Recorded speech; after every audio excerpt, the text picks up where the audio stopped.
Okay, before I get into the main video, I've just seen an update about Hurricane Dorian in the Caribbean, and it showed a young woman whose cousin was missing in the disaster, a 33-year-old man, and she broke down. It must be a horrendous thing to have a loved one lost in a disaster like this. So my thoughts are with all the victims of Hurricane Dorian. It's thought at least 50 people are dead, extensive damage, and there are many more missing. So it's a big disaster. Okay, I want to talk about keeping in the theme of Titanic. This will be my fourth Titanic video now in a row, or in a sequence. There's a few misconceptions around the Titanic. Some of these are already out there. I'm not pretending that I'm the first person to voice these things, but they are things that should probably be better known. They're not common knowledge. Um, it's such a famous event, the whole thing. I mean, from the launch to the voyage to the disaster, the Titanic phenomenon will never ever go away. Like I previously mentioned, because it was symbolic. There have been worse disasters on the sea in terms of death toll.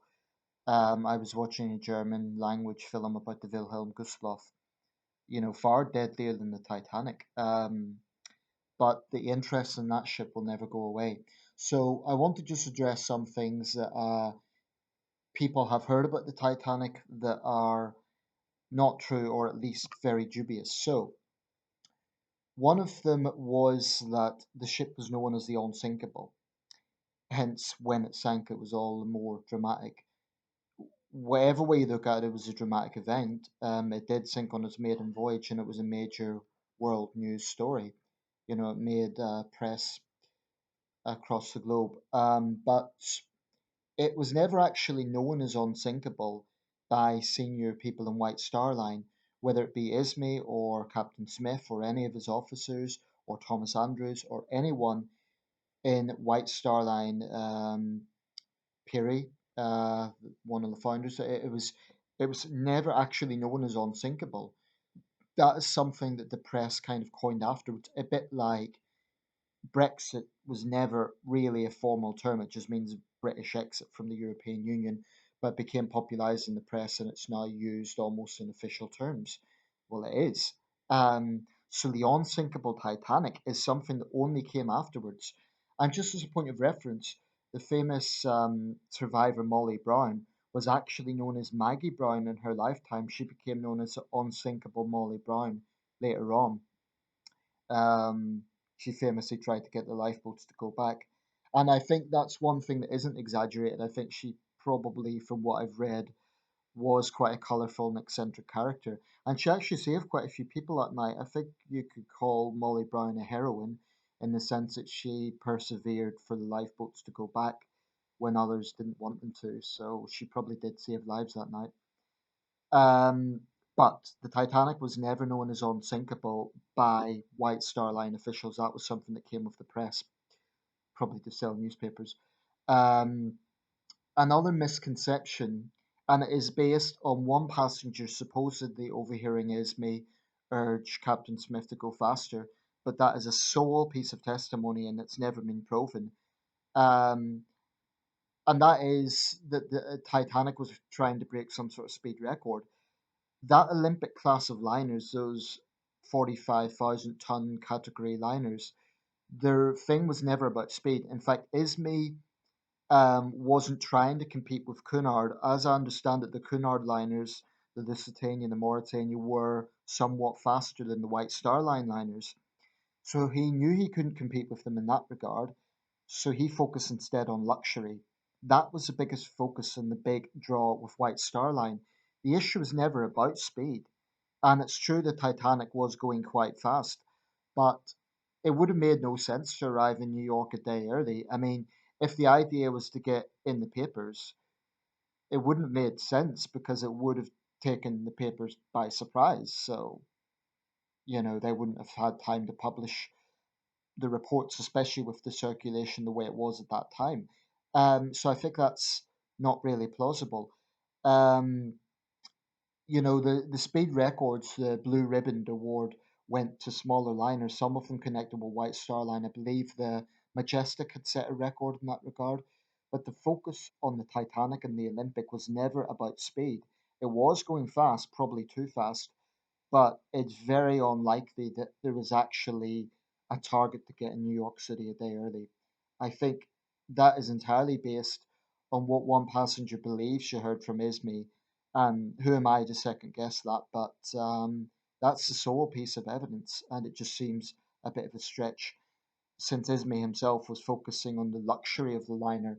That's why so much money was spent on, for example, the Grand Staircase over speed. Um, Now, conditions on steerage. This is one of the most contentious issues.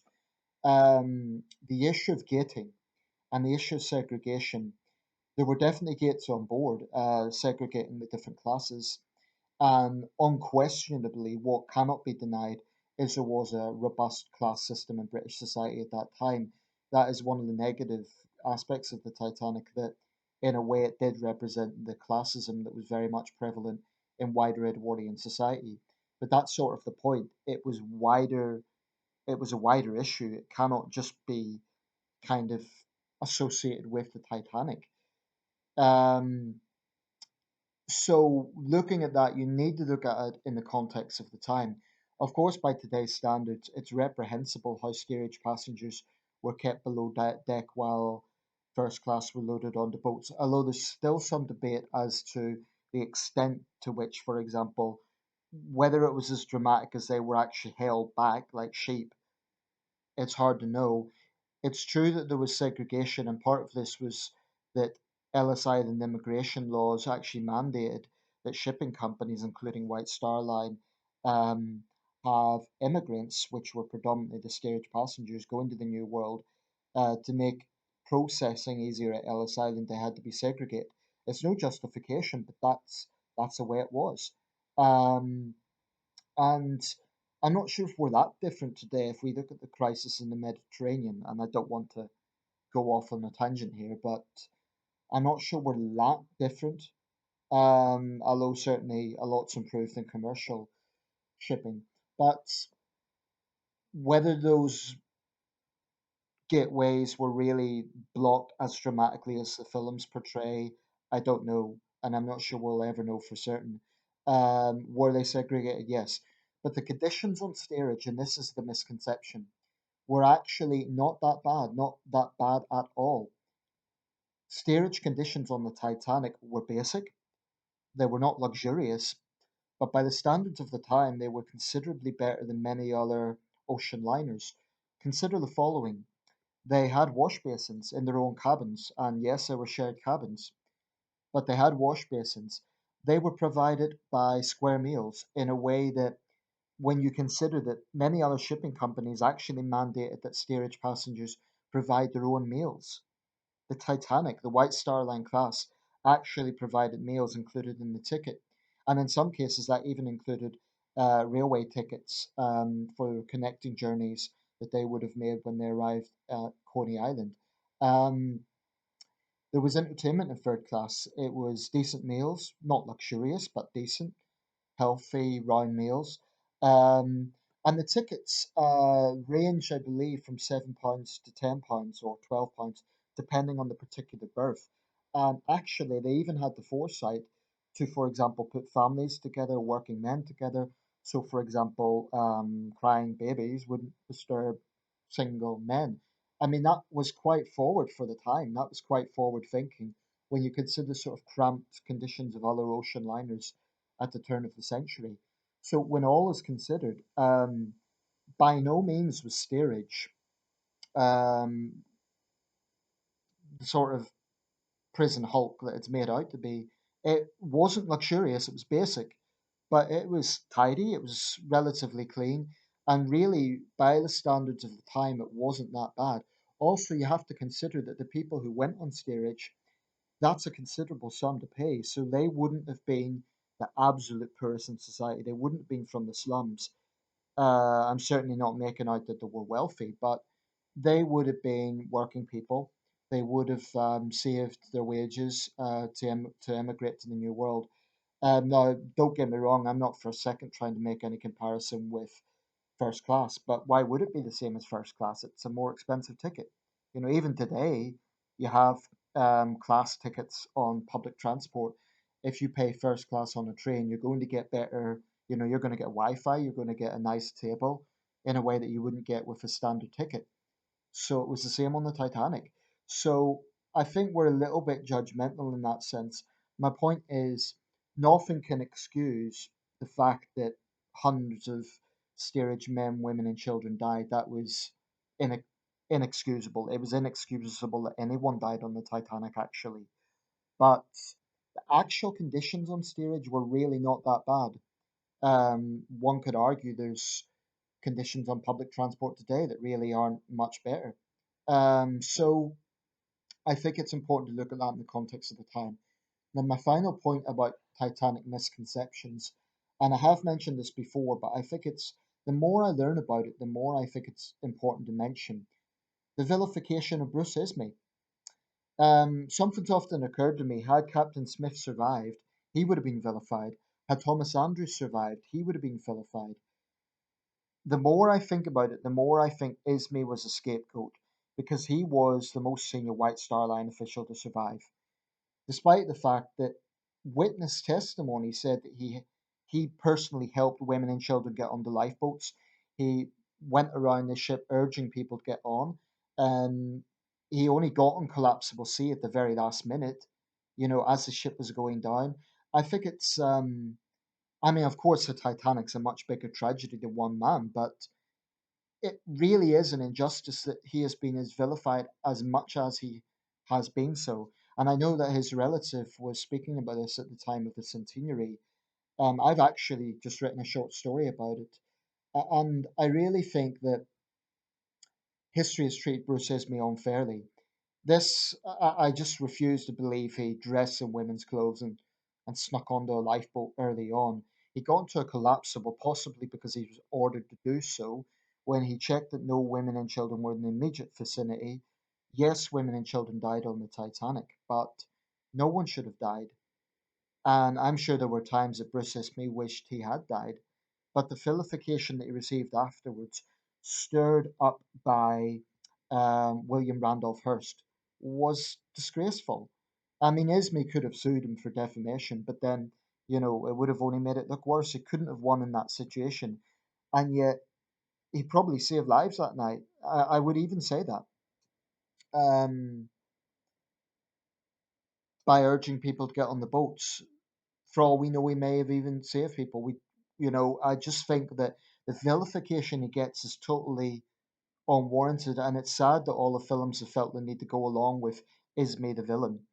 I'm not saying he was a hero. He made mistakes. It was Ismay's decision, for example, to have the minimum required number of lifeboats. Um, and he made mistakes. You know, he should be blamed for that. But the idea that it was a card or the idea he behaved in a brutish manner is is just a very, very unfair smear, in my opinion. I mean, I think there should be. I think he should definitely take some blame for the minimum number of lifeboats. But that brings me to my next point.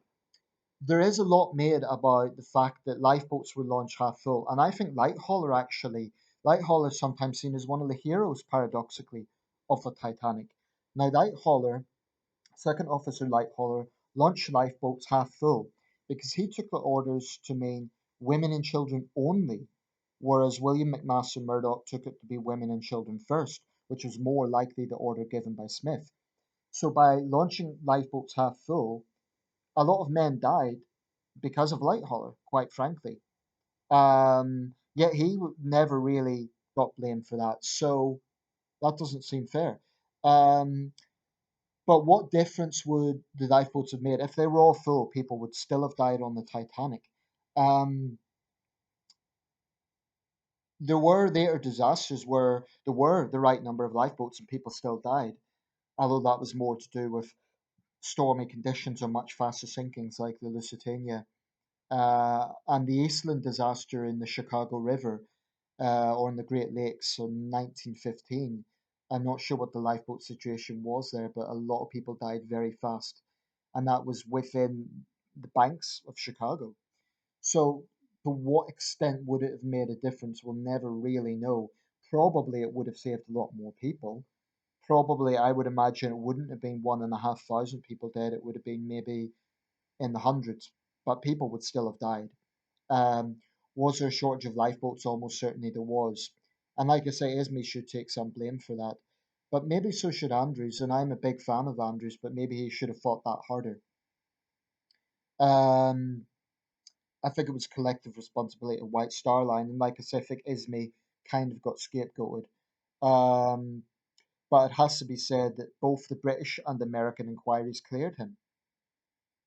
You know, so they obviously didn't agree with the yellow press of the time.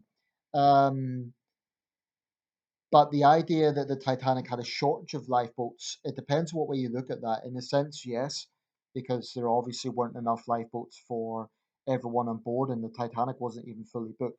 On the other hand, it actually did meet the regulations of the time.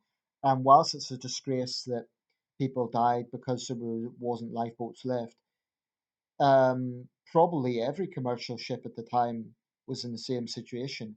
I think there was a general complacency about safety at the turn of the century, despite the fact of there being more disasters at that time. So those are some things to take away. Steerage conditions were basic, but by no means terrible. The Titanic was not seen as unsinkable by officials. It was not trying to break a speed record.